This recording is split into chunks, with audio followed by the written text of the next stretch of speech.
Namaste. Assalamu alaikum. Shalom. Iha. Buenos dias. Hesache. Aquaba. Welcome. What up, though? This is Cafe Melange. Week numero 18. And there are some things to share.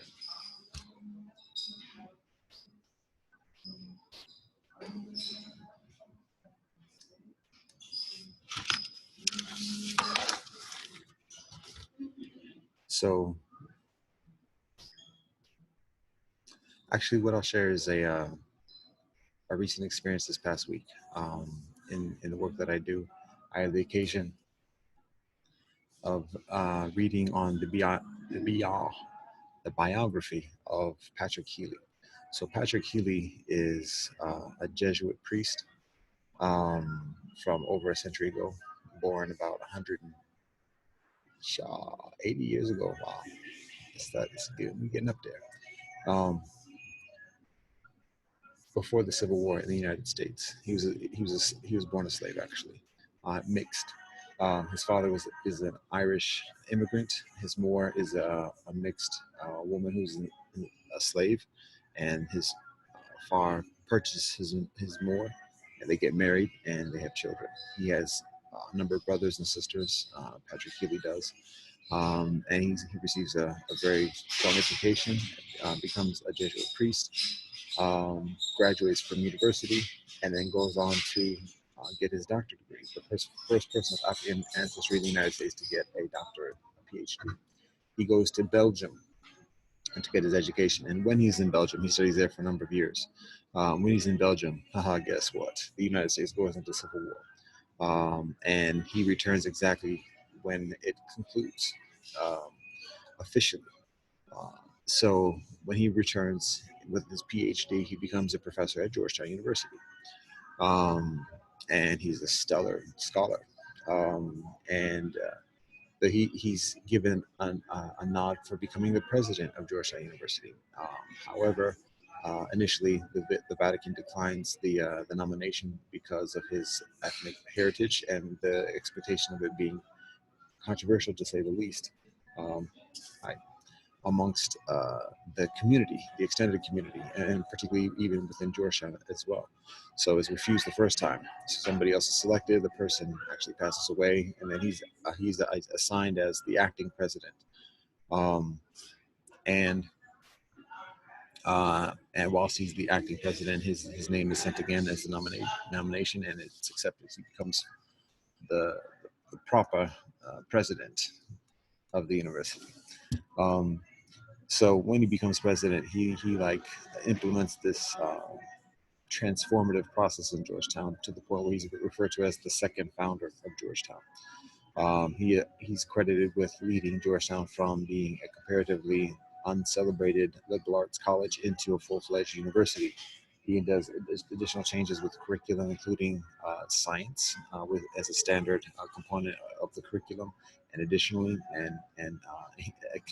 or administrates the construction of what later becomes known as Healy Hall, which is one of the prominent buildings on campus today. So, anyways, that's the story of Patrick Healy. Now, that again is over 150 years ago that he was a president. And when I'm a student at Georgetown, don't know about that. I know Healy Hall just because this like in the center of campus. It's like the main joint. But I know a lot of names for a number of buildings with little concern about that, because I also am aware of the general history of most of the people's names, or most of the people whose names are held on those buildings. So anyways, okay, Healy Hall is just like the hall. Then learning about the history, okay, now there's something applicable, there's something relatable, and additionally, so um, it's it provides a very strong insight into my personal experience at Georgetown. Um, so when I'm a law student, I know I'm not going to practice law. I'm not going to practice American law, and I don't go around telling a lot of people about that. But people know, because people are smart, and people are way smarter than me, and have things figured out way further than what I do. Um, I, I even about myself. So 10, 20 steps ahead of figuring things out, schemes and this and the other. Um, so there's a little hiding it, but it's not a lot of fanfare about it either. But my point is that why did I graduate? Like if Katz knew I was gonna like practice law and this and the other, and stood to be a thorn in the paw of the empire, why even graduate me? Why give me the credentials? Um, and it would be easy just to like snuff whatever this that and the other. And that may seem like hyperbole, but I I was charged with a federal felony. Well, I was beaten down by the police and then charged with a federal felony assault, and they were serious about. They were persecuting and prosecuting that charge. Um, so it's like cats weren't joking. It was playing for keeps. So um, I knew that cats were out for me to this day. However, simultaneously, at the university, I had back people giving me support, people coming out of the woodwork, quiet like most often, but coming out the woodwork, be like, "Yo, we got your back, you got support." I'm like, "Wow, what? First of all, what's your name?" And then, "Okay, thanks, but yeah, what?" So even when I'm given a failing mark for a course that precludes me from officially graduating when the schedule dictates. Still has support continually. So it's like why is this elite university providing this type of support, knowing that I'm an intrinsic challenge to the class structure and additionally to these things. And there's the kind of buy off kind of methodology of corrupting people and getting them to like speak the game after getting hooks in them, and then if that doesn't work, then doing the denial or the affliction route in addition. So all those things are good, but if it becomes that drastic and that necessary, why even give the person like credentials? Why even give that person sanction accordingly? And that's something that I significantly like scrutinized during that period and even since then. And the thing that I recognize is that um, one, the working conclusion that I formed during those years, but particularly when I get into my spiritual path, is that Georgetown is a Jesuit university, and so as a Jesuit university, it it holds as a very premise in its work and its outreach and its teaching and its mission, an awareness and adherence to a law that it's higher than man's law, the earthly law, and principles and a truth that is greater than the conventional system and the contemporary conditions that we find ourselves within. So it was with that kind of general awareness that I was like, okay, like it's not just a thing. It's like the professors may have differing varying levels of agreement or adherence to those type of precepts, but there's still a culture wherein that's the norm. And so it's I surmise or I perceive that it's through that type of conscientious culture that I am provided such support, and that the support that's provided me is provided support because that's the nature of the interaction. So now I'll pause with that narrative to give a comparison because when I go to undergraduate school, Hampton University is an historically black university, and uh, it has a certain reputation. Hi. It has a certain reputation for being elitist, bourgeoisie, and that might seem like an oxymoron. But why would people who could be perceived as bourgeoisie go to attend? Hi, all right, how are you doing? Cool.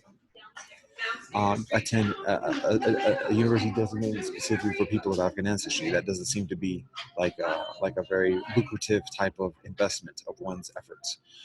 So why would somebody go to an HBCU who could get an education elsewhere and become increasingly steeped within the socioeconomic hierarchy of society? So there are a number of reasons just to explain HBCUs and its continuing relevance today after centuries of existence. It's a matter of understanding of the way things work in the society, and particularly along the lines of race. and how certain individuals, certain communities of individuals, groups of individuals, organizations of individuals are designated as comparative. Um, uh, there's a word, there's a term that's derogatory, but it's the most accurate that I can think of at the moment. HNIC is the term, but I'm not gonna decode that at the moment. But basically, there are groups that are designated as official leadership amongst people of African ancestry to be kind of like the go-between between the general community of people of African ancestry and then conventional society. And so it's like when there's a problem, when we need to do something with that, we'll go to these people.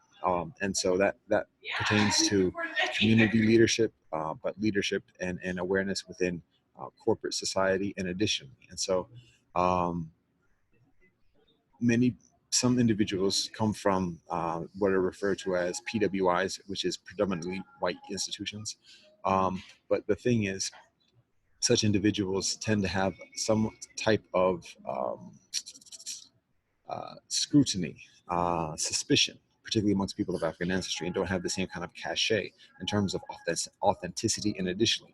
And thus, the type of leadership or influence that such individuals have is qualified accordingly. Haha, interesting utilization of the word. Whereas somebody who graduates from an HBCU, people on the street, people in the community who don't go to college, additionally, which is the vast majority of people, particularly in people of African ancestry, there's a certain amount of recognition. Okay, well, they went to HBCU, so we can at least, if we're going to trust anybody, we might as well trust them. So there's that kind of cachet. Now, so that's part of the rationale.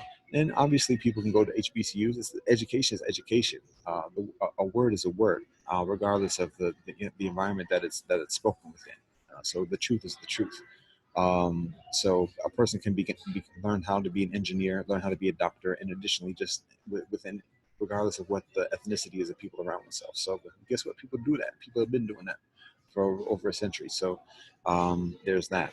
And yes, there's cats who are thuggish, ruggish. And additionally, there's a whole spectrum of individuals at HBCUs, predominantly people of African ancestry, though.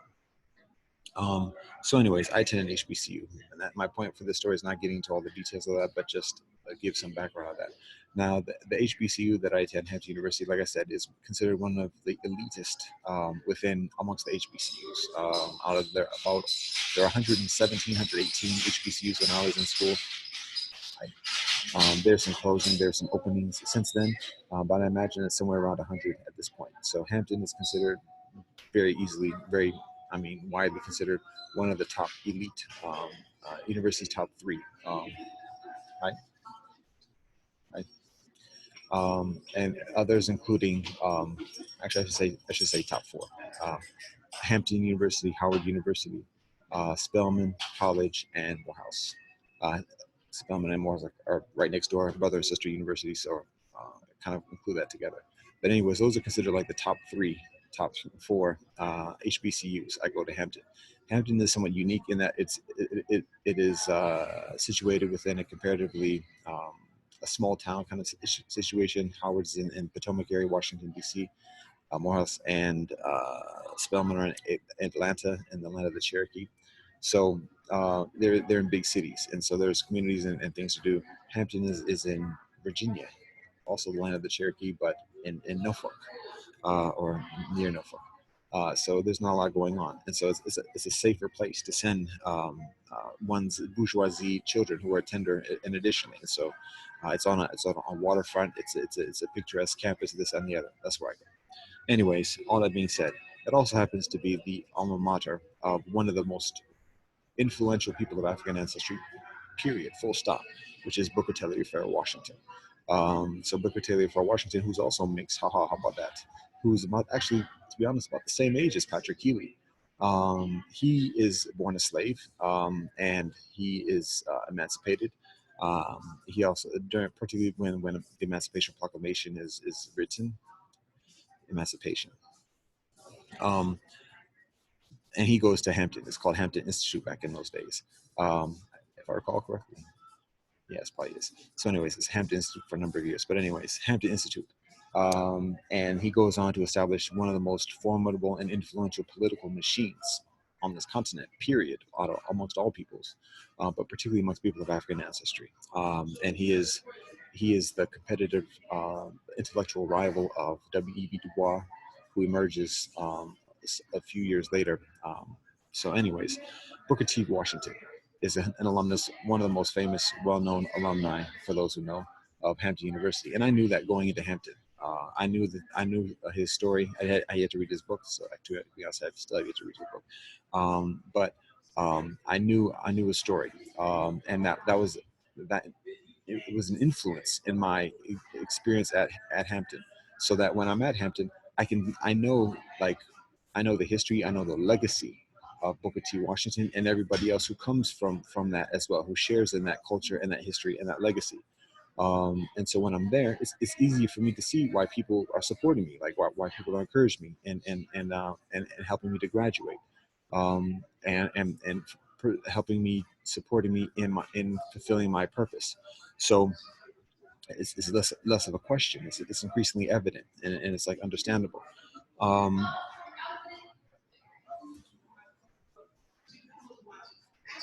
and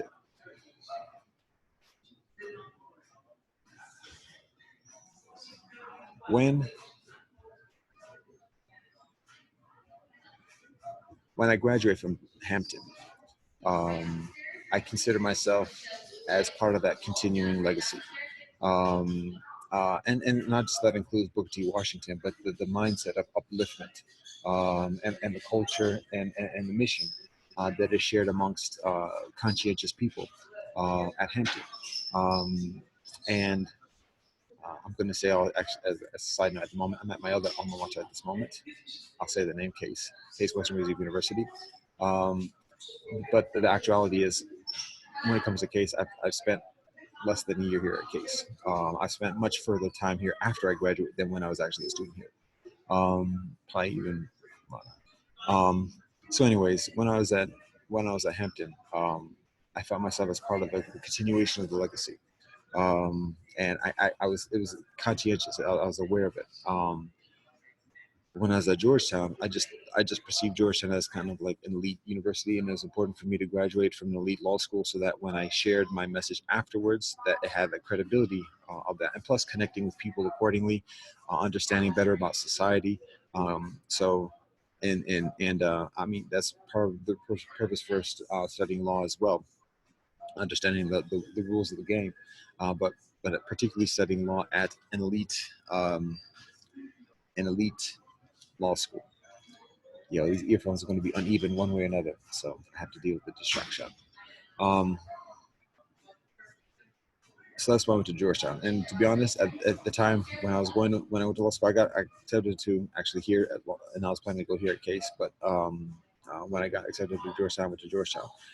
There were a couple other schools where there was potential, but Georgetown was sufficient for my purposes. But my point for saying all that is that when I made the decision to go to Georgetown, it wasn't a matter of like knowing the history. I knew, I mean, I might have had a general knowledge of it being even a Jesuit university. At that point, my religious IQ was comparatively modest, so it made comparatively less difference to me. My awareness was that it was an elite institution, and it had a certain uh, it opened certain doors, and so that's my purpose for attending there. And um, basically, I just applied to the top 10 law schools, and Georgetown, which was one of the ones that accepted me. So, anyways, I learned about the history additionally when I'm there and afterwards. But when I learned about Patrick Healy, um, then I become increasingly aware of the legacy. I'm talking on and on too. But I become increasingly aware of the legacy, and my part of that legacy, my part in continuing that legacy, and how um, um, people at Georgetown. It's not just a matter of being Jesuits and adhering to a higher law and higher truth. In general, there's some professors that are not Jesuit, and additionally, many professors that are not Jesuit, many professors that don't subscribe to the Jesuit ethos, even just philosophically. But there's a culture there. But even beyond that, it's also aware that there's also an awareness at Georgetown that of Patrick Healy and his influence, and how regardless of what his temporal politics are in terms of passing as white and additionally as a way of fitting in within the contemporary social conditions of his day, there's still an existential and uh, super ethnic um, uh, class, economic, and additional um, example and teaching and legacy that Patrick Healy infuses within the conscience as well as the campus of Georgetown that continues through this day, particularly amongst those who are aware of that, which includes the Jesuit community, but also the professors in addition, because like I said, cats are smart. And part of being smart in that environment is having knowledge. Because in order to get get access, people have to have a certain knowledge. My cachet of getting in was basically my authenticity, my truth in representing my cause, uplifting people, and in kumbaya, and additionally being true to that. But for a lot of people whose credentials are very comparative to other people's credentials, it's a matter of like knowing like a professor there, what's important, what are the values, what are the principles, what's the narrative at the university, and how does one's own narrative and principles and purpose fit with that. And so that part of that is knowing like who Patrick Haley is, what a Jesuit are, what Jesuits are, and what the culture and the ethos is. That is a foundational part of the university. And so even though I abstain from having it during that period when I'm a student, particularly because the law school is comparatively physically and theologically removed from the university. Um, there are many at Georgetown who do have that, particularly, again, like I said, the professors and the administration. And so when I think about the type of support that I actually experience, I know that I receive. I have a better understanding of the awareness of where that support comes from, and how it continues. So when I was reading all that being said, half an hour later, after reading the story of Patrick Healy, I was just like, wow, okay, this is like a big part of where it comes from. Obviously, again, it comes from Jesus, and it ultimately comes from God. All things come from God, in my belief system, and the belief system of my kin. But it's a matter of also understanding as much as possible the tangibilities, as much as appropriate, the tangibilities of the connection, and that support, the rootedness. So when I was reading this story, I'm like, wow, okay, now I'm seeing what other people know when I'm there, and what they see in me, even that I may be somewhat oblivious to, as headstrong and stubborn as I am even during those days. So I'm humbled. I have I have appreciation and thankfulness and gratefulness, but I also have an increased amount of resolve and affirmation, in continuing on with this work. So anyways, the consideration with these stories, there's actually interesting comparison to be made between Booker T. Washington and Patrick Healy, case quote unquote studies, between the two, the paradigms of emergence from similar backgrounds of plant being slaves on plantations, being mixed, getting educated, and then going into life purpose. What the similarities are, what the distinctions are, and how and the applications of those today. Um, so uh, that's some of the stuff this past week, um, in the experience of Melange.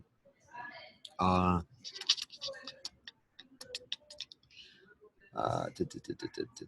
that's, I mean,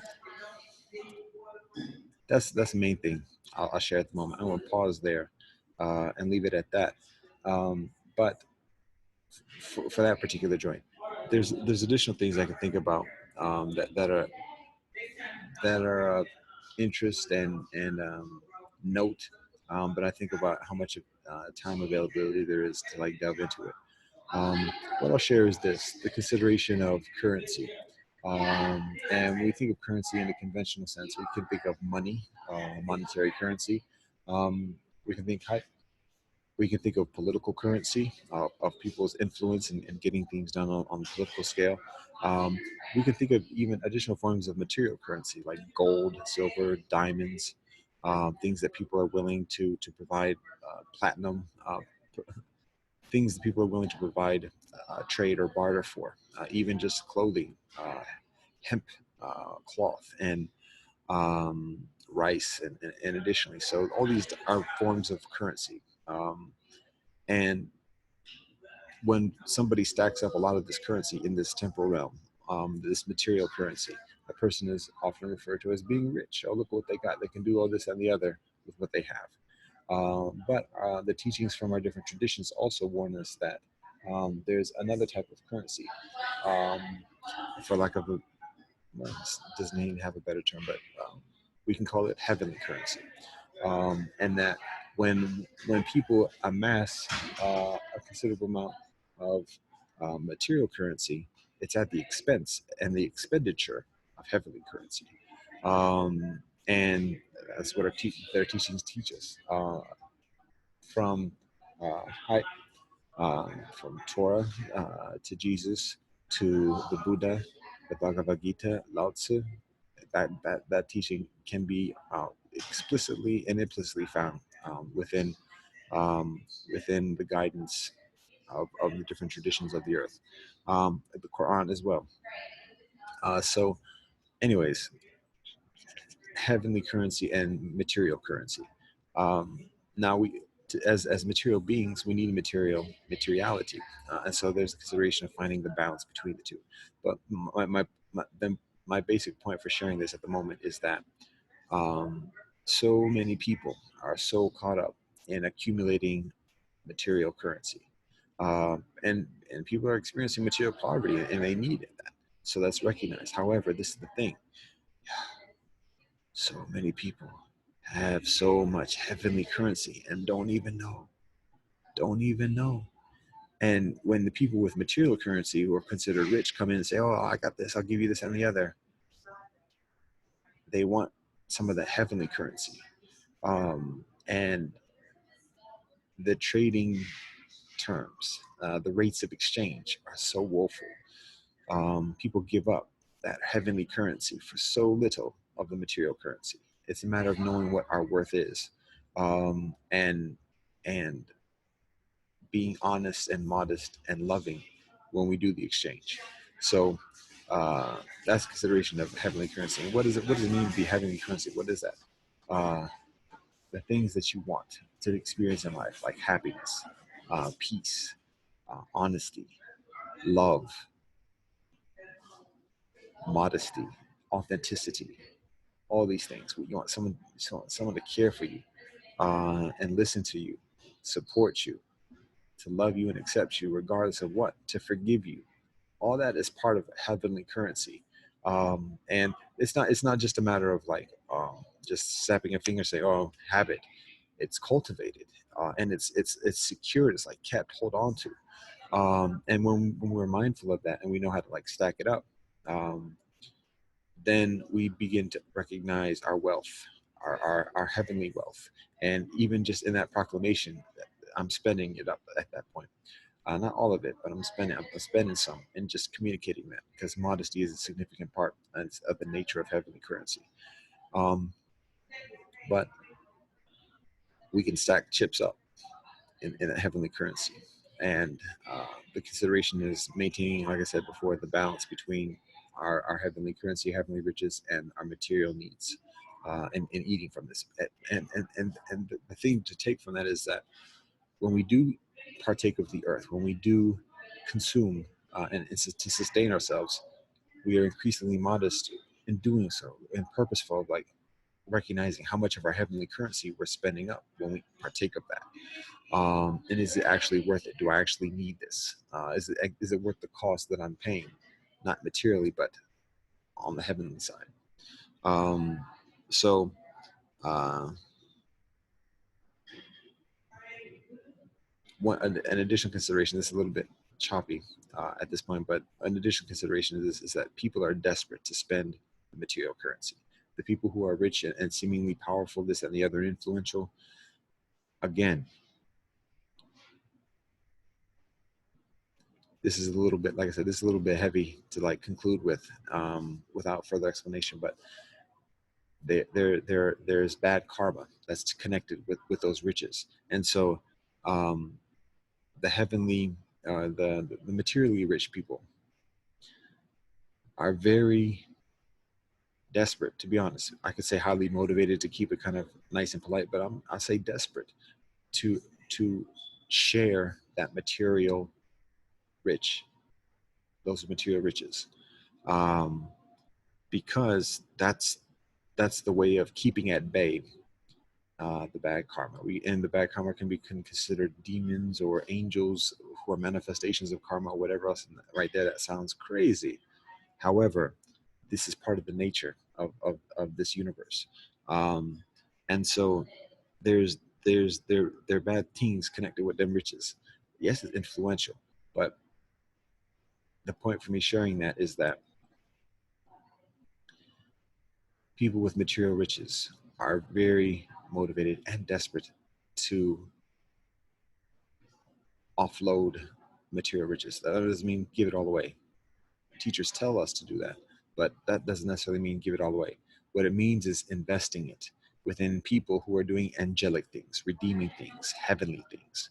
So it's not just a matter of just burning it because people already tried. That doesn't stop the bad karma from happening. It's a matter of like applying those material riches in a way that is increasingly honest and loving and modest and peaceful and harmonious. So it's so the materially rich people can't just give it away and that's the end of it. It has to be invested and shared with people who are going to utilize it in a productive way, in a productively heavenly way.